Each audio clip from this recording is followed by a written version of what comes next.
In 1975, a Kodak engineer created a device that could change photography forever. It was the world's first digital camera, but instead of celebrating the invention, Kodak became afraid of it. Less than 40 years later, the company would file for bankruptcy. In 1888, George Eastman set out to change the world with a single idea. Photography should be for everyone, not just the wealthy or the technically skilled. At a time when taking a picture meant lugging heavy equipment and mastering chemistry, Eastman's vision was almost radical. He founded Eastman Kodak Company and introduced a camera that arrived preloaded with roll film. There was no need for darkrooms or glass plates. Just point, shoot, and mail the whole camera back to Kodak. Soon, a box of finished prints would return by post. The promise was captured in 7 words: "You press the button, we do the rest." That slogan did more than sell cameras. It rewrote the rules of memory itself. Photography became simple, affordable, and most importantly, accessible. Eastman's invention didn't just create a product, it unlocked a new way for ordinary people to document their lives, turning fleeting moments into something permanent. The camera was no longer a machine for experts. It became a companion for families, travelers, and dreamers. With every shutter click, Kodak's mission echoed. This was not about complexity, but about giving everyone a way to hold on to what matters most. Kodak didn't just sell cameras, it engineered a habit, a ritual that quietly threaded itself through daily life. The real genius wasn't the box you held in your hands, but the system built around it. Cameras were cheap, almost disposable. The real money came later, each time someone bought a roll of film, dropped it off at the drugstore, or mailed it back to Rochester. Every click of the shutter was a small promise, not just of a memory saved, but of another sale. This was the razor and blades model perfected. The camera was the invitation, the film and processing were the recurring ticket. Kodak's profits didn't depend on a one-time purchase. They stacked up with every family vacation, every birthday, every box of prints that arrived in the mail. The company controlled the entire chain, manufacturing the film, running the labs, selling the paper. By the 1970s, Kodak was woven into the fabric of American life. Its yellow boxes sat in kitchen drawers across the country, as common as flour or sugar. The beauty of the model was its invisibility. People didn't think about the economics behind their snapshots. They just pressed the button. Kodak did the rest, and the company's bottom line swelled. In 1976, Kodak commanded 85% of camera sales and 90% of film sales in the United States. Film margins hovered around 70%, a level most industries could only dream about. The more people photographed, the more they returned to Kodak's ecosystem, reinforcing a cycle that seemed unbreakable. But success built its own walls. The deeper Kodak embedded itself in routine, the more it depended on the habits it had created. The system that made photography effortless also made the company believe its world would never change. By the 1970s, Kodak was more than a brand. It was an empire, sprawling across continents and anchored deep in American life. The numbers tell the story. In 1976, Kodak held 85% of camera sales and 90% of film sales in the United States. Film was the golden vein running through everything. Each yellow box was a promise of profit, with margins hovering around 70%, an astonishing figure in any industry. Kodak's reach extended far beyond the checkout aisle. In Rochester, New York, the company's factories and labs provided steady work for tens of thousands. At its peak, Kodak employed nearly 200,000 people worldwide. The company's annual revenues soared into the billions, fueling not only its own growth, but also the prosperity of entire communities. Kodak's success became routine, almost invisible, a steady rhythm of paychecks, dividends, and civic pride. But the higher the walls, the more there was to lose. The company's identity fused with film, its fortunes tied to a cycle that seemed unbreakable.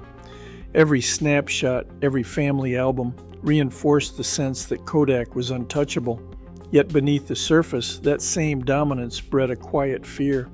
When you have everything, the thought of change becomes the greatest threat of all. In December 1975, inside a Kodak laboratory in Rochester, a 24-year-old engineer named Stephen Sasson pieced together a device from spare parts and possibility. It looked nothing like a camera.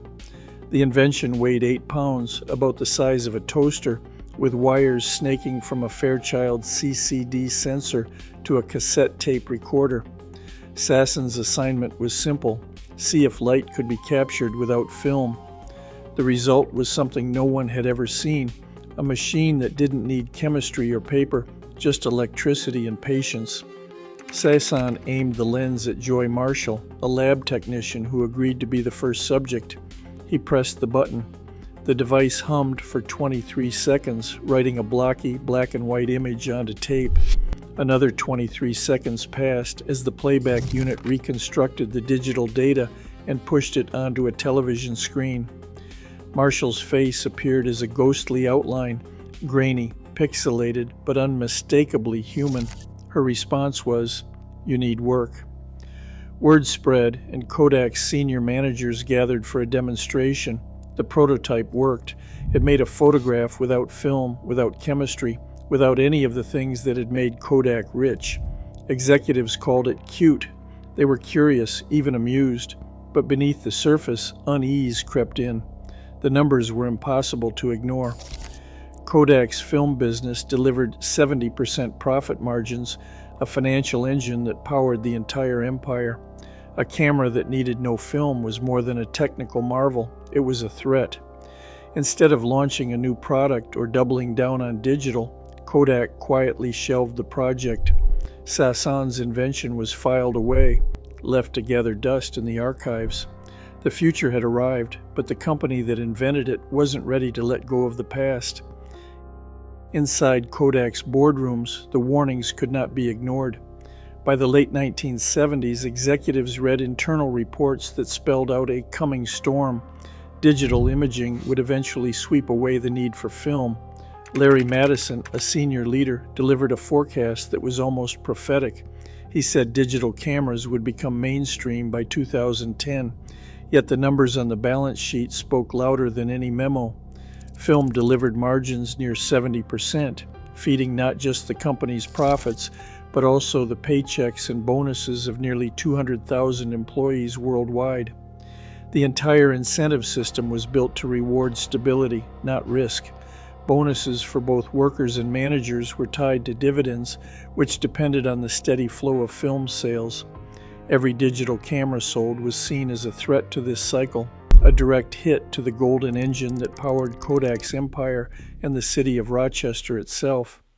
Leadership didn't reject digital because they couldn't see its potential. They hesitated because the very thing that made Kodak rich now trapped them in place. Protecting the present meant shelving the future.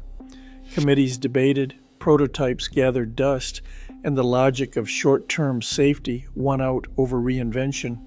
In the end, it wasn't a lack of imagination that kept digital on the shelf.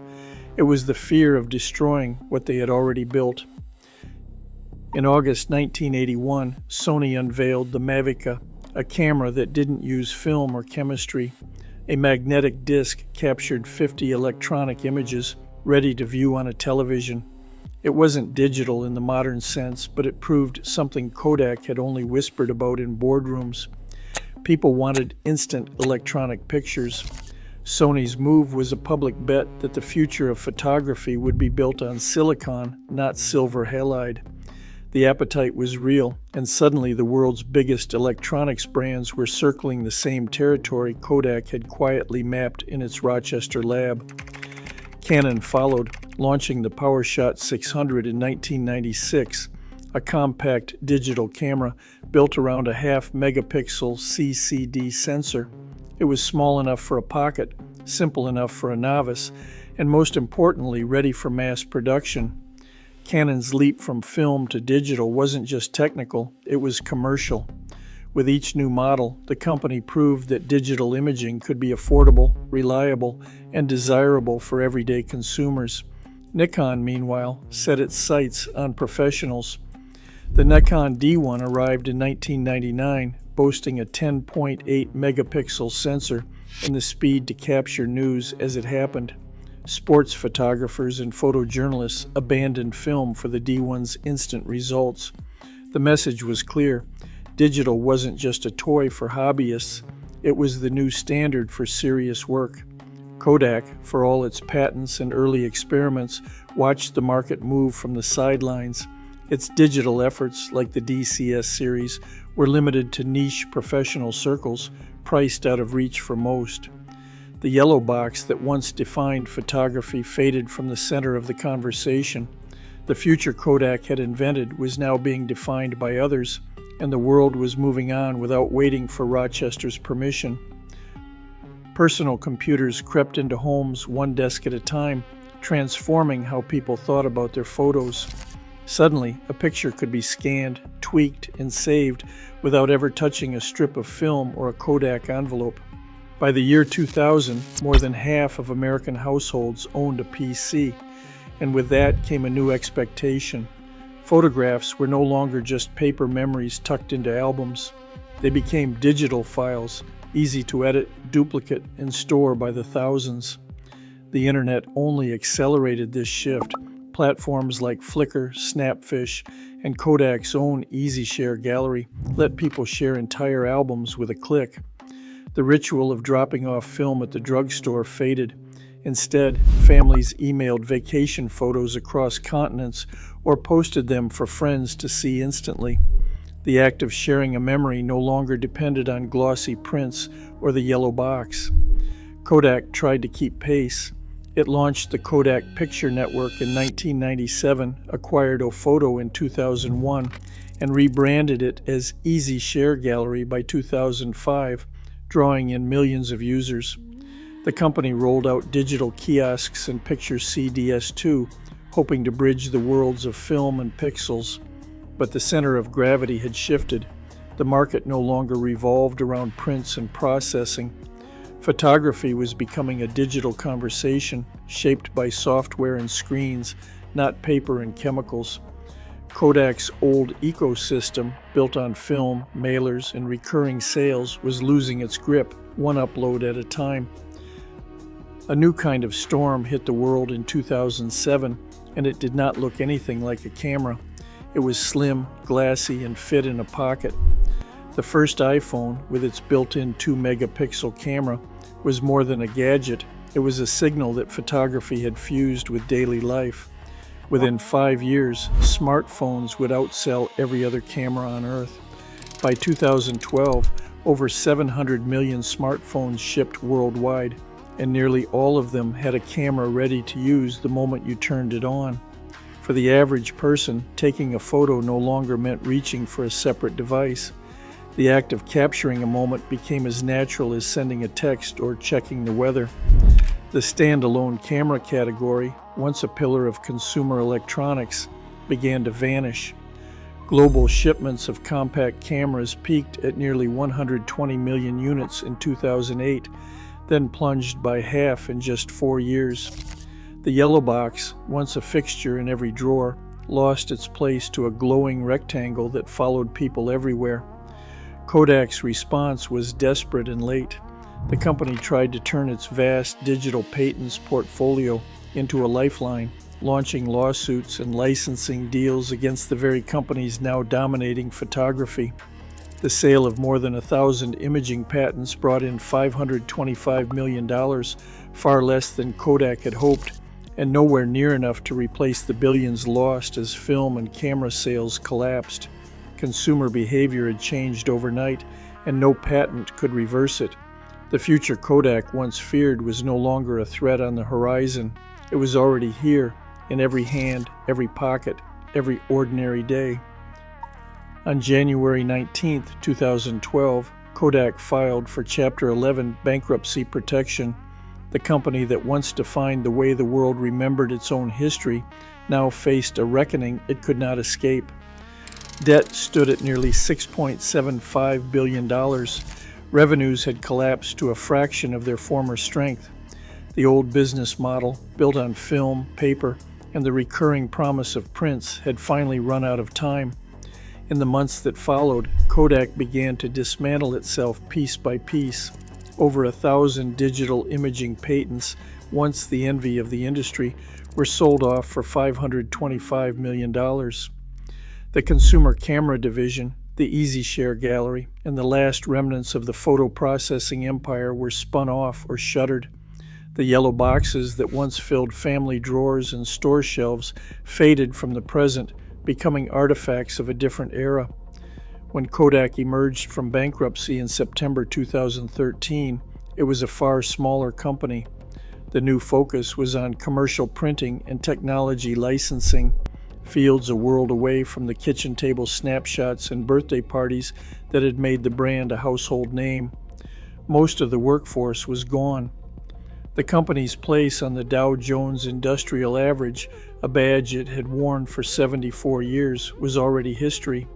For generations, Kodak had been more than just a business. It was a national icon, woven into the fabric of American life.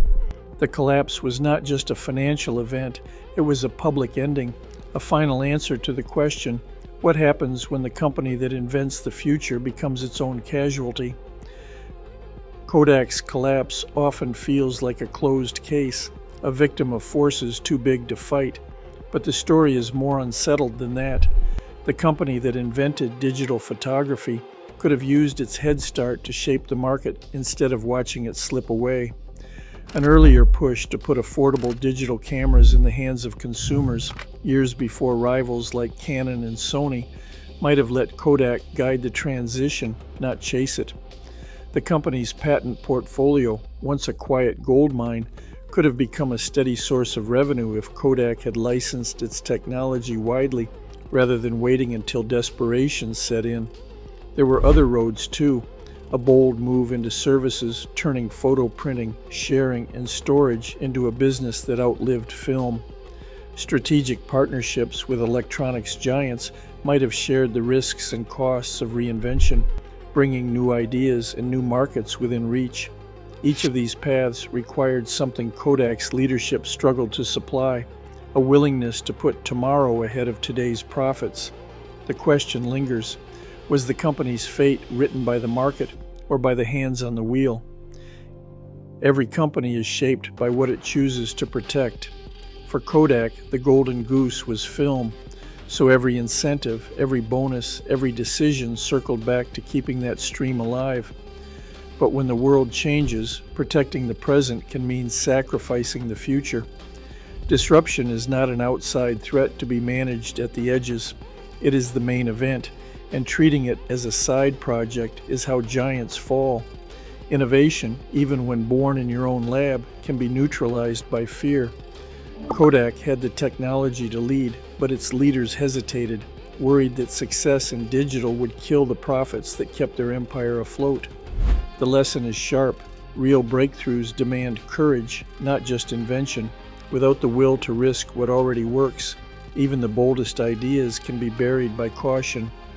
Culture, more than any spreadsheet or forecast, can outlast technical possibility. At Kodak, the rituals and rewards built over decades made change feel like betrayal. When a company's identity is tied to an old way of doing things, new ideas become threats instead of opportunities. The story of Kodak is not just about missed chances or bad timing. It is a warning, one that echoes for every organization tempted to defend yesterday at the expense of tomorrow. Today, every photo we take with a phone echoes a choice made or not made in a Kodak boardroom. Innovation rewards courage but punishes hesitation. In an age where disruption moves faster than ever, the real risk is clinging to yesterday's profits while tomorrow is knocking. Kodak didn't fail because it missed the future. Kodak failed because it saw the future first and was too afraid to embrace it.